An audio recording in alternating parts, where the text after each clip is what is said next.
So how our mind works, it acts like a warrior. It is always there like him, alert and straight away to cut things up. Right? So our conscious mind is like, if anything comes to him, our conscious mind, he'll logically analyze that part. Do you do that?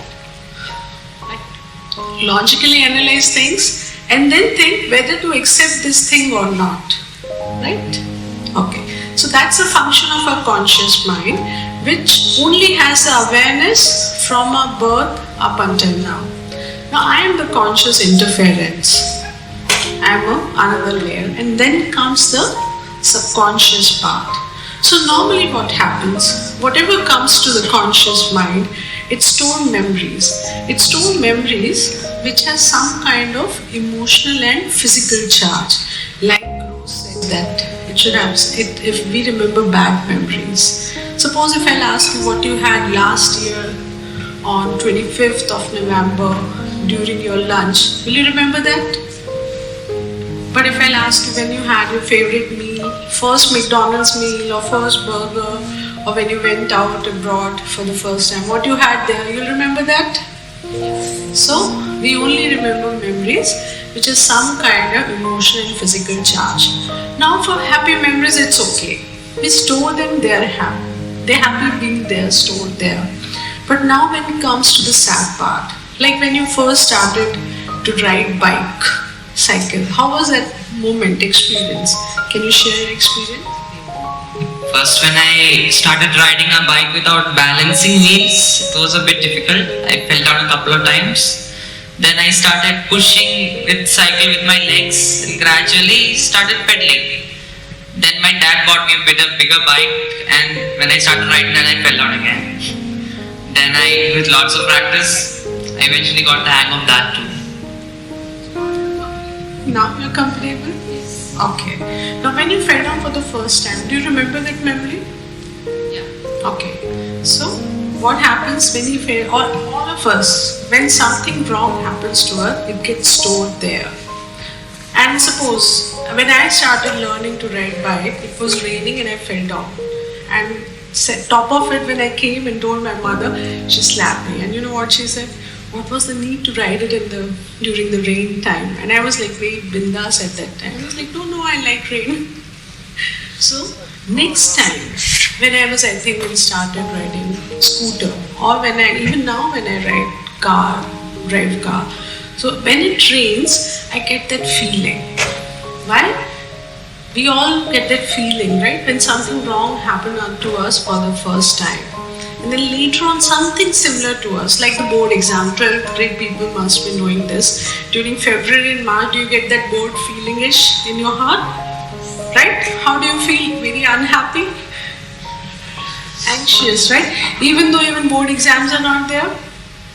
Right? So what happens? Our conscious mind stores those memories.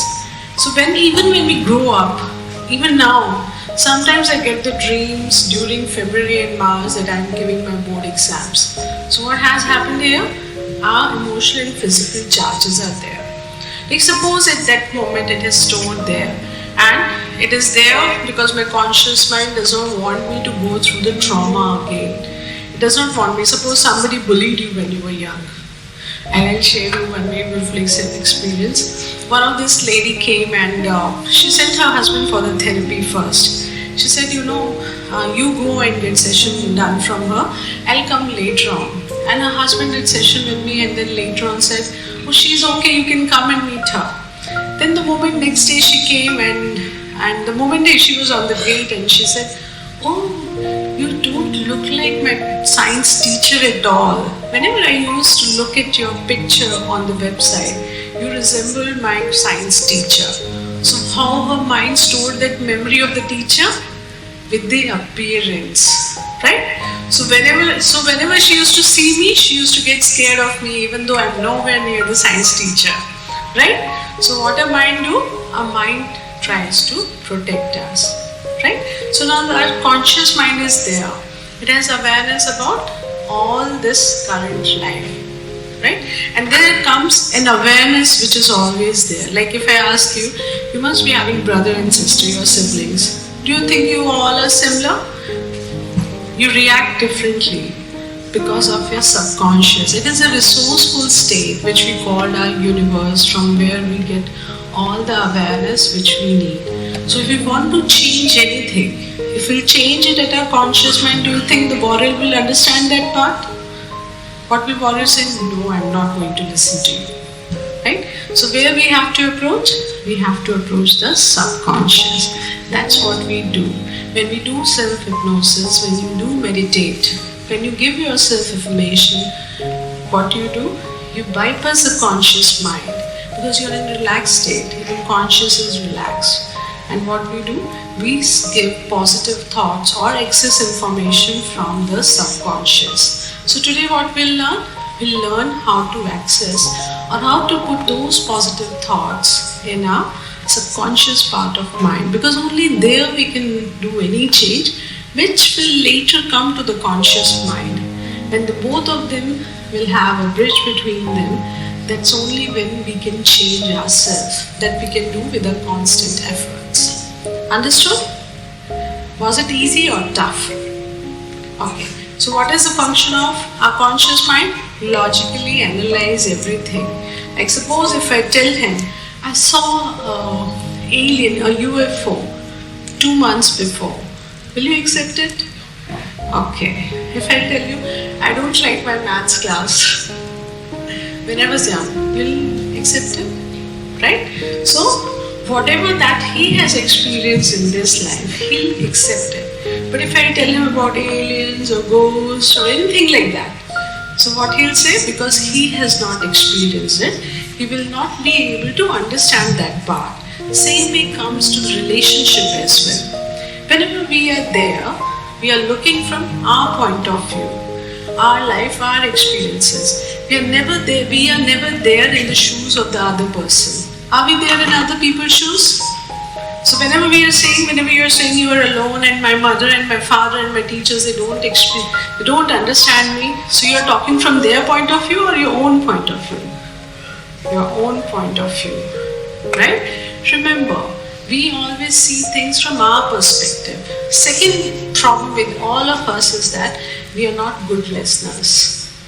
Do you ever listen or you're always ready to answer? So it's a mix. So while that person will be speaking, we will be busy thinking about how we respond to that. We're always worried about how other person will react to what I'll say, right? So first thing is, you need to be a good listener, even to your friends or your parents or your teachers, okay? Because even they are experiencing what you are experiencing for the first time. Maybe they don't have that awareness at that time, but just try to be in their shoes, okay? The moment you'll start being there, to be in their shoes, that moment only half of your anger and frustration will come down. I tell you, I did session for this part. You both can go. Thank you so much.